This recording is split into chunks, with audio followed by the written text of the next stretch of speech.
सो hello दोस्तों, welcome back to my channels एक और नए वीडियो के साथ। आज मैं बात करूंगा कैटालिसिस के बारे में। पिछली वीडियो में हम पढ़े थे मतलब फोटोकेमिस्ट्री के बारे में। इस वीडियो में कवर करेंगे types of enzyme catalyst, types of catalyst, और उसमें पढ़ेंगे एंजाइम कैटलिस्ट के बारे में। देन माइकल मेंटेन इक्वेशन, फिर कुछ case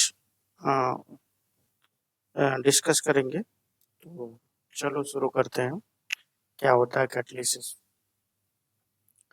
so catalysis is defined as substance which increase the rate of reaction। जैसे मैंने बताया था पिछली वीडियो में, फोटोकेमिस्ट्री में जो है लाइट रेडिएशन यूज होता है केमिकल रिएक्शन को प्रोसीड करने में। सो उसी तरह यहाँ पे किसी रिएक्शन का रेट इंक्रीज करने के लिए कैटलिस्ट का यूज किया गया। Okay, catalyst is defined a substance which increase the rate of reaction, जो रिएक्शन का रेट इंक्रीज करता है। Okay, without undergoing any change, कोई भी चेंज ना हो, without any undergoing any change, can recovered as such as completion of reaction. The phenomenon of increase in the rate of reaction with the help of catalyst known as catalysis। Okay, जो मतलब यहाँ पे एक catalyst use किया गया है जो reaction के रेट को बढ़ाता है और विदाउट एनी चेंज, रिएक्शन में कोई ऐसा चेंज ना हो। Okay, so called the catalysis. So यहाँ पे देखेंगे types of catalysis. Homogeneous catalyst, second is heterogeneous catalyst. So homogeneous catalyst in which the reactants and the catalyst form a single phase। मतलब कि होमोजेनियस में reactants and catalyst form करता है single phase. Discuss करेंगे enzyme catalyst के बारे में। इसमें heterogeneous catalyst reactants form one phase but the catalyst form another different phase. से यहाँ पे अलग अलग फेज बनते हैं, that's why called the heterogeneous catalyst. Okay, so अब हम इसमें बात करेंगे होमोजेनियस में एंजाइम कैटलिस्ट के बारे में। सो एंजाइम कैटलिस्ट क्या होता है? It is very important types of homogeneous catalyst include reactions catalyzed by certain complex organic substance known as enzyme। Okay, तो reaction catalyzed by certain complex organic complex known as enzyme। Enzyme के साथ जो है reaction catalyst का उपयोग करके उसमें reaction produce होता है जो कॉम्प्लेक्स बनता है। सो एंजाइम और प्रोटीन, एंजाइम जो है प्रोटीन्स होता है with high relative molar mass of around of order of 10,000 or even more than of that are derived from the living organism।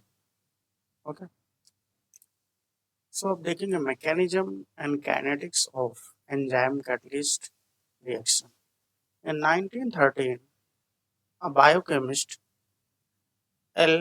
Michaelis and Miss Maintain proposed a mechanism for kinetics of enzyme catalyst reaction।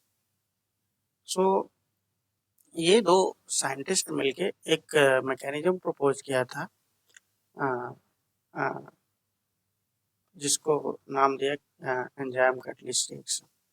तो अब देखेंगे ये कैसे मतलब propose किया। Step one, formation of enzyme substrate. उन्होंने enzyme substrate complex form किया जो एंजाइम और सबस्ट्रेट को रिएक्ट करने से ये कॉम्प्लेक्स बना। ओके, ये फास्ट प्रोसेस है, ये वाला फर्स्ट वाला। और दूसरे में ये ES जो कॉम्प्लेक्स बना इसको डिकम्पोजिशन हुआ, जो P product and E enzyme slow step है, this is the rate determinist. As we know, the slow step always is the rate determinist steps. So where is the free enzymes and S is the substrate of reactants, जिसको reactants भी कहते हैं. E is the enzyme substrate complex. P is the product. So overall reaction substrate form to product by reacting catalyst. Okay. So according to the rate determining step, slow rate determining step, rate of reaction is given by rate is equal to dE of minus dE upon dt K to ES. So यही rate determining step होगा K to ES. So this equation known as 1. Now apply the steady state approximation to ES, क्योंकि इसकी value हमको find करना है from these two equations. So we have rate is equal to dE upon dt. So देखना है कि कहाँ पे ES का फॉर्म हो रहा है और यहाँ पे ES का डिसोसिएशन हो रहा है. So जहाँ पे फॉर्मेशन हो रहा है वहाँ पे जो रेट लिखते हैं प्लस में, सो K1 ES माइनस यहाँ पे डिसोसिएशन हो रहा है, रिवर्सल रिएक्शन में. सो यहाँ पे डिसोसिएशन हो रहा है, सो माइनस K1 ES और यहाँ पे देखो डिसोसिएशन हो रहा है, सो K2 ES. सो सभी को इक्वल 0 के बराबर कर देंगे. ओके. सो इक्वल जब 0 के बराबर कर देंगे तो ये कुछ आ जाएगा. अब चूंकि ये E0 is equal to E plus ES from enzyme conservation. So यहाँ पे E की वैल्यू निकाल लेंगे जो कि फ्री एंजाइम, जिसको फ्री एंजाइम बोलते हैं. E की वैल्यू निकाल लेंगे तो ये वैल्यू आ जाएगी. ये वैल्यू यहाँ पे पुट कर देंगे. Okay. Because E can not be measure experimentally. Okay. तो यहीं से ये वैल्यू फाइंड करके पुट कर देंगे. तो after solving this expression you will get the value of ES. okay, जिसको नाम देंगे थर्ड इक्वेशन. ये सेकंड हुआ था, ये थर्ड. अब substitute this value in equation first, जहाँ जो कि रेट डिटरमिन स्टेप था. So rate is equal to K2 ES complex था समथिंग, तो ES की जगह ये वैल्यू रख देंगे K1 ES E0 yes and these value will remain. यहाँ पे रखेंगे. तो ये कुछ ऐसे रीअरेंज करेंगे. K1 नीचे ले जाएंगे. ओके. सो K1 से डिवाइड कर देंगे तो ऊपर वाला कट जाएगा, नीचे वाला कट जाएगा. यहाँ पे इन दोनों के बटे K1 हो जाएगा. तो ये जैसे यहाँ पे तो Km, इसको पूरा नाम दे देंगे Km. K2 ES ये. तो ये इक्वेशन जो आ जाएगी हमको फाइनल, यही इक्वेशन को हम कहते हैं माइकल मेंटन इक्वेशन. और ये Km जो है इसको कहते हैं माइकल्स कांस्टेंट्स. ओके. ये Km इक्विलिब्रियम कांस्टेंट नहीं है. Okay.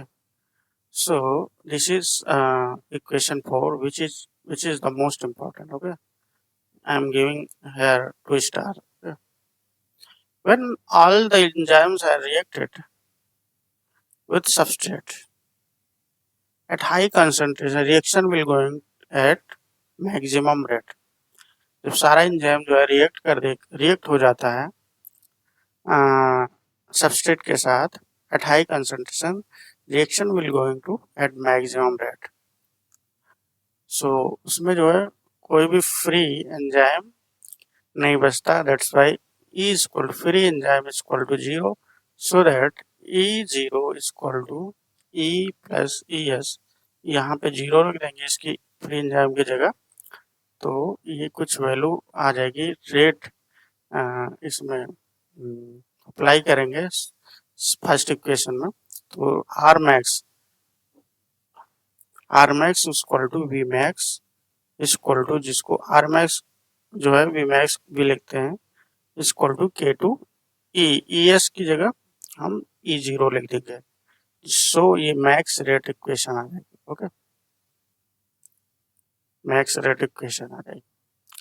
So now equation 4 become rate equal to, ये इक्वेशन 4 में इसमें लिख देंगे, क्या हो जाएगा, के टू ई एस की जगह के टू ई जीरो की जगह वी मैक्स लिख देंगे। So V max as it is K M plus S. Okay, this equation 5। अब कुछ केस डिस्कस करेंगे। सो देयर आर 3 केसेस है। सो केस 1, इस इक्वेशन को डिराइव करेंगे डिफरेंट डिफरेंट केस को लेके। सो केस 1 क्या है, यदि के एम की value is greater to S substrate, so S can be neglect हो जाएगा। सो इक्वेशन 5 क्या हो जाएगी, जब डिनोमिनेटर में, यहाँ पे आप देखो डिनोमिनेटर में जब के एम की वैल्यू ग्रेटर टू सबस्टेट हो जाएगी तो ये नेग्लेक्ट हो जाएगा, तो के एम ओनली बचेगा। सो के M V max S K M. सो इसको जो है हम के डैश लिखेंगे, जिसको हम फर्स्ट ऑर्डर रिएक्शन कहेंगे। ओके, अब सेकेंड केस क्या बनता है कि जब एस डिनोमिनेटर में सबस्टेट ग्रेटर के एम की हो, माइकल कांस्टेंट, सो के एम कैन बी नेग्लेक्ट, यहाँ पे के एम नेग्लेक्ट कर देंगे तो इक्वेशन 5 क्या हो जाएगी, अभी max S K M neglect कर देंगे तो नीचे एस बचेगा, तो एस एस कट जाएगा, V max equal to constant, जो कि जीरो ऑर्डर रिएक्शन होगी। ओके, थर्ड केस क्या होगा, इफ दोनों बराबर हो जाए तो इक्वेशन 5 क्या हो जाएगी, कुछ इस टाइप में, के एम की जगह एस लिख देंगे तो वी मैक्स बाई 2, मतलब हाफ रेट जो है हाफ आ जाएगा। At K M equal to S, which indicate that the rate formation of product is half the maximum rate obtained at high concentration of S. So at high concentration उसका rate जो है half हो जाएगा। Okay, so rate R max is equal to V max is equal to K2 E0, that is max rate. K2 is the turnover numbers of enzyme. So K2 यहाँ से भी बहुत पूछता, कई बार पूछा है कि calculate the turnover number. Okay, so यहाँ से आता है वी मैक्स आर मैक्स से V max equal to K two E zero, ये याद रखें, तो के टू यही होता है टर्नओवर नंबर ऑफ एंजाइम का। सो वी मैक्स की वैल्यू अगर पता है, ई जीरो की वैल्यू पता है, तो यहाँ पर रख लेंगे तो टर्नओवर नंबर आ जाएगा, जिसकी यूनिट होती है सेकेंड इनवर्स। सो अब हम फिजिकल रीजन जानेंगे। Why the reaction rate of an enzyme catalyzed reaction changes from first order to zero order. ऐसा क्यों चेंज हुआ फिजिकल रीजन, वो पता करेंगे। सबस्ट्रेट कंसंट्रेशन इंक्रीज, जब सबस्ट्रेट का कंसंट्रेशन इंक्रीज करते हैं तो जैसा कि अगर सारे एंजाइम मॉलिक्यूल हैज वन और more active side at which substrate S must be bound. If each enzyme molecule has one or more active site at which the substrate S must be bound in order to catalytic action may occur. मतलब कि जो enzyme है ना at higher concentration, वो जो है सारे active हो जाते हैं, जिससे कि सबस्ट्रेट जो है उससे बाउंड हो जाते हैं। ओके, और at low concentration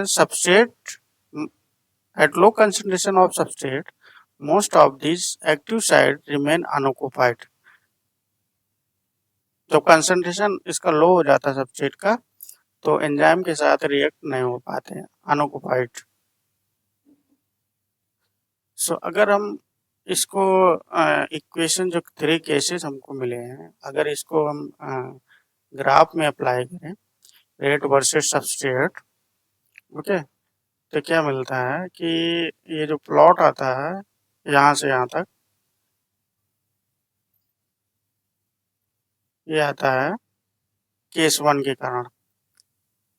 केस 1 में क्या था, जब Km इज ग्रेटर S था सबस्ट्रेट, तो V max S equal to Km, जो कि फर्स्ट ऑर्डर आया था जिसको हम K डैश नाम दिए थे, V मैक्स Km को K डैश नाम दिए थे। So this is called the first order. So first order reaction में आप देखेंगे ऐसे ही होता है, क्योंकि वो रेट प्रोपोर्शनल टू कंसंट्रेशन होता है। जैसे रेट बढ़ाएंगे, कंसंट्रेशन बढ़ाएंगे सबस्ट्रेट का, तो वो रेट भी बढ़ता है। तो कुछ स्ट्रेट लाइन टाइप में आता है, ऐसे कुछ फीचर आता है। बट सेकेंड केस क्या था, max rate V max zero, order उसका जीरो था, ओके। तो उसका कुछ ऐसे हाईएस्ट पॉइंट आएगा जहाँ पे ये जो प्लॉट जाता है वो कांस्टेंट हो जाता है। सो जहाँ पे मैक्स रेट होता है, ओके, और एस की वैल्यू जो है हाई हो जाती है, तभी तो ये एस ऊपर ऊपर से कट जाएंगे, तो वी मैक्स वो रेट जो है वी मैक्स के बराबर रहता है, तो जीरो ऑर्डर हो जाता है। तो ये सेकंड स्क्रिप्ट के कारण हुआ, सेकंड केस के कारण। थर्ड केस में क्या था, जब दोनों अगर बराबर हो जाए के एस एंड के एम, तो वो रेट जो है हाफ हो जाता है। तो ये कुछ रीजन आएगा थर्ड केस के द्वारा। सो कुछ लास्ट नोट पॉइंट्स है इसमें कि as the substrate concentration is increased, the numbers of active site which are occupied increase. मतलब कंसंट्रेशन आप अगर सबस्ट्रेट का बढ़ाएंगे तो numbers of active sites occupied increase हो जाएंगे, हेंस रिएक्शन रेट जो है बढ़ जाएगा। At very high concentration of substrate, the virtually all active sites are occupied at any times, so that further अगर increase करते हैं temperature in a substrate, concentration cannot be further increased. Concentration cannot be further increase the formation of enzyme substrate. मतलब किसी चीज की कोई limit होती है, अगर उसको लिमिट से ज़्यादा कर देंगे तो फिर इसमें कुछ डिस्टरबेंस होगा ना। So at high concentration of substrate, virtually all the reactive sites occupied at any time, so that further reaction increase in a substrate concentration cannot be further increase the formation of enzyme substrate complex. Okay. So I hope आपको कुछ सीखने को मिला होगा catalyst से। सो अगर video अच्छा लगे तो वीडियो को लाइक करें, चैनल को फॉलो करें। Thank you for watching.